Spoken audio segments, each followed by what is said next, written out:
So I brought a heavy hitter with me this time, Ken Lin, founder and CEO of Intuit Credit Karma.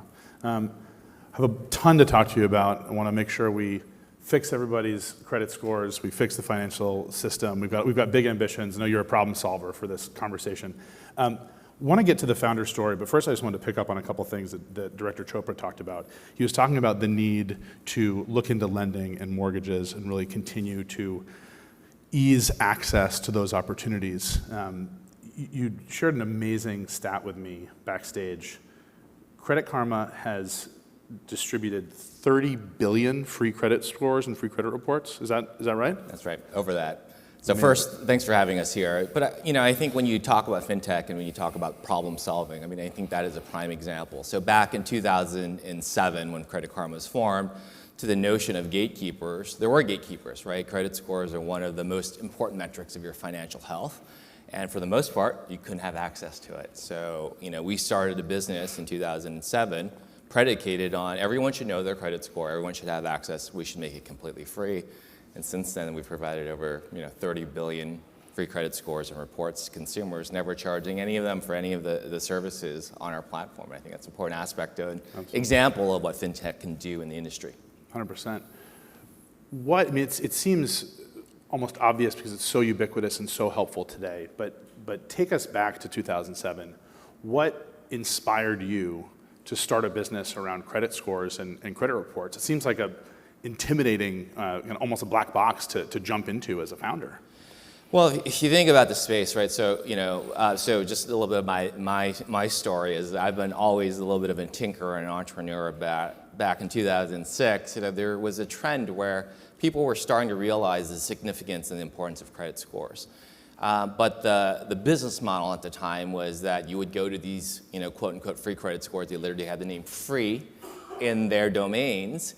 And they would enroll you in a credit monitoring service, and that would be the way that you access your credit score. And the perspective that we had was, well, this is just so important. How do we make it free? So our business model was, I think, straightforward. We said, well, we'll make it free to consumers. Banks are always looking for new customers, and banks are always looking for a new customer of a particular credit quality.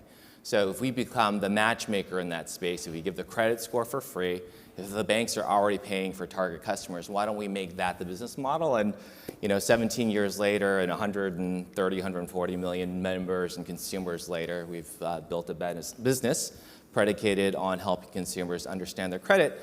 But I would note that the key here is that when consumers are looking for credit scores, they're actually looking for credit, which is really the secret sauce. They're looking for financing. And that's where a lot of our innovation has really come into play, which is, I think, the first 5 years, we were certainly a free credit score provider. But since then, what we've really focused on is helping consumers get what they're looking for, which is lowest cost products, most certain products, most transparent pricing, the simplest products to find in the market. That's how we've really built our business and our brand. Amazing. And I just want to take one step back there during those first 5 years. That ambition, that demand, I feel like became a lot more acute during the financial crisis and during that Great Recession right after that. What was your experience like? I guess that would have been year 3, basically, of Credit Karma. What was that like navigating the Great Recession and adapting Credit Karma's offering to what so many people needed at that time? Well, it's really interesting, right? Because we actually started in 2007, we launched in 2008, and the Great Recession was effectively 2009, right, if you think about it. So I think very quickly, all financing dried up. All of the banks were on the verge of collapse, if you remember. And that also made all VCs very squeamish about investing in a business like Credit Karma. But the good news is what we have always focused on is great financial hygiene. So we were always a very financially prudent company. We didn't spend a lot of money, but it helped us quite a bit in terms of getting through that.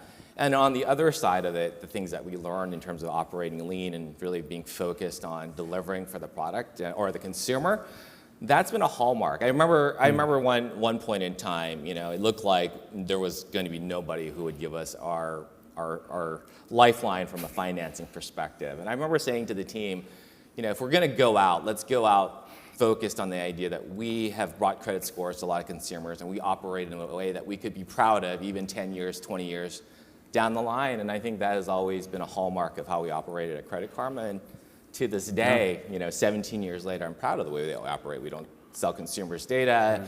We've very much been focused on helping them get to a better place in their lives. That's amazing. And as we were talking about the other day, there's almost an expectation that some of those things would happen, but you all have really safeguarded that, even as you've grown. And I just think that that's, as you bring us up to, Intuit Credit Karma today, not just credit scores and credit reports, doing so much to help your consumers and your customers really manage their entire financial lives and their financial pictures. We'd just love for you to talk us through a little bit of that journey, and especially Intuit Credit Karma today. Like, how do you think about helping your customers be more thoughtful and pragmatic about their finances? Well, let me cite you a few stats, right? I mean, 77% of consumers are extremely anxious about their finances. 64% of consumers live paycheck to paycheck. I think 56% of consumers don't have $1,000 in savings for an emergency. And those numbers have gotten worse in the last 10, 15 years. And my note in this space is that while banks have become more profitable, while technology has created better underwriting models, AI has created more efficiency, machine learning has really squeezed the last, parts of margin out of the lending or into the business of lending. Consumers have been effectively left behind in that context. So what we focused on at Credit Karma is leveraging the same technology, but for the benefit of consumers. So let me give you a couple of examples, right? So today, if you were to apply for a loan product, your decisioning, your underwriting of whether you qualify or not is going to be dictated by, on the low end, maybe 100 different variables, on the high end, 1,000 different variables. Well, as a consumer, there's no absolute way you can determine whether or not you will be qualified for that loan. So what we've done at Credit Karma is we've taken the data that you have, that the banks have, and we said, let us create that same exact algorithm that the banks are using so that we can determine whether you're qualified before you apply for that loan. And that's a big deal and goes back to why consumers are looking for credit scores in the first place. But if you really think about this, this is maybe one of the only industries where you as a consumer are looking for a product and you actually don't know whether you can buy that product and you actually don't know whether what the pricing of that product is going to be until you apply.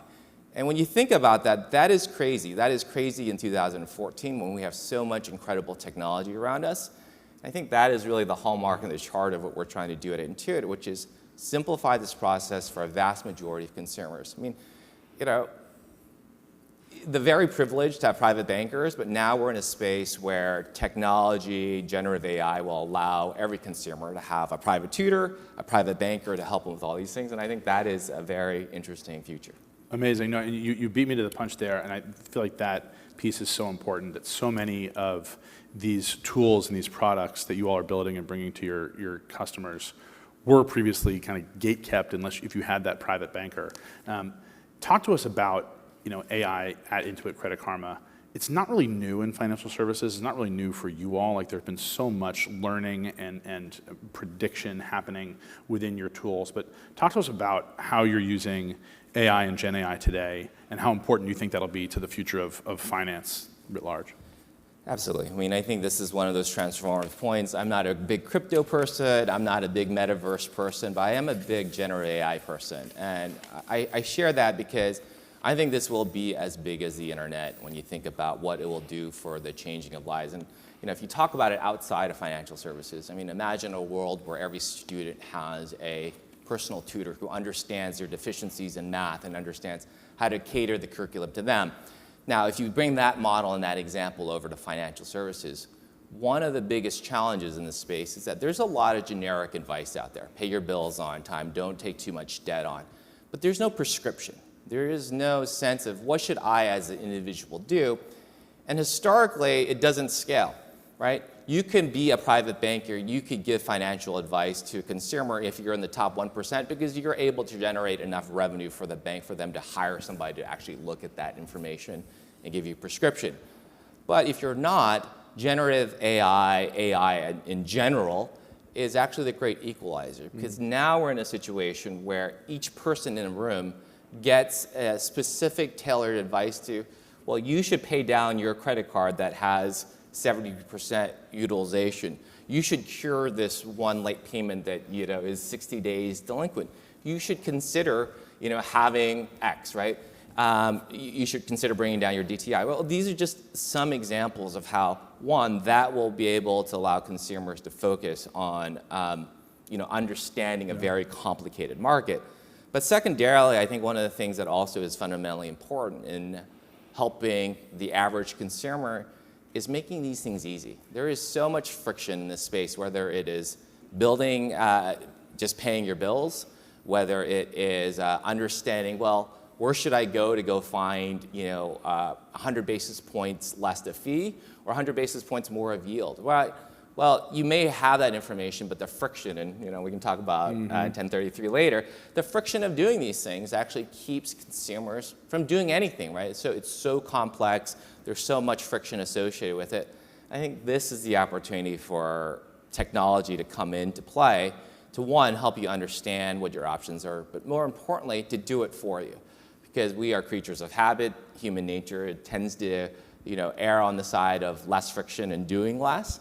And I think that's where technology can help us get to a better place in our financial lives. So you're saying we're lazy and AI is going to help us manage our finances. I like the sound of that. I mean, well, I think it's true, right? Yeah, At the end of the day, absolutely. we say that tongue in cheek, but we are all fundamentally lazy. I mean, we avoid friction almost always. And finances in general are so friction-full. And that's where I believe the confluence of technology, the confluence of data, will really change, the lives of a vast majority of consumers. Absolutely. Well, and I feel like that's the dream and the ideal for not just you and Intuit Credit Karma, but with so many in fintech. Wanted to go back to 1033, and obviously you're here in Washington. We've got you wearing a tie for like once a year, which we appreciate. Literally once a year. I did not because it's too hot out, but I appreciate you getting dressed up for all your meetings today. Obviously we just heard from Director Chopra, as you mentioned, 1033 top of mind. So important for this, like reaffirming that digital infrastructure that underpins so much of fintech and really all of fintech.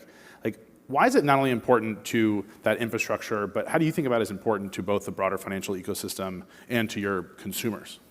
Well, this is a known, dirty secret in the industry, which is, things like bill pay and things that keep you at a bank are there for a reason, right? And the interoperability, the lack of mobility of your accounts and your information is part of why we tend to stay at the same banks. I mean, I have a phone in my pocket. For the first 10 years of having that phone, I never changed carriers.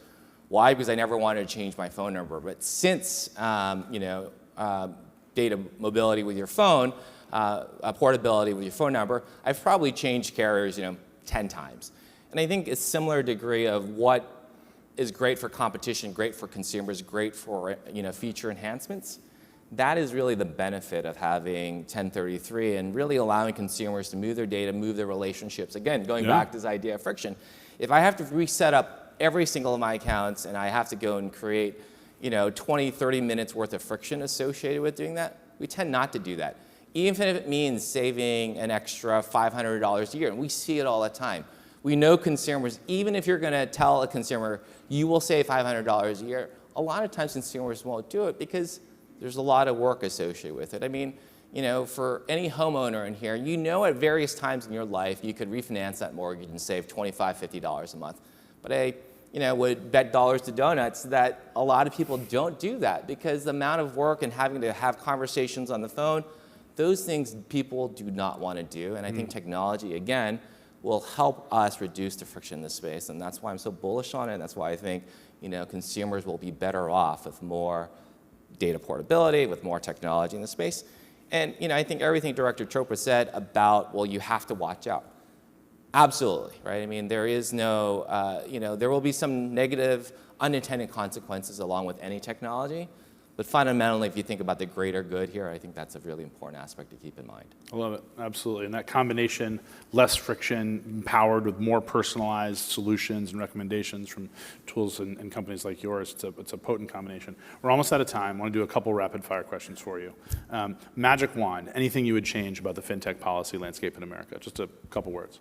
I think there has to be more space for innovation. I think sometimes if you hold the same standard, it should be risk-based, but at the end of the day, if you say you have to have the same obligations as a multi-trillion-dollar bank, I don't think you're going to see as much innovation as if you said, well, if you are a 20-person company trying something new, let's understand the risk and give you a different, framework.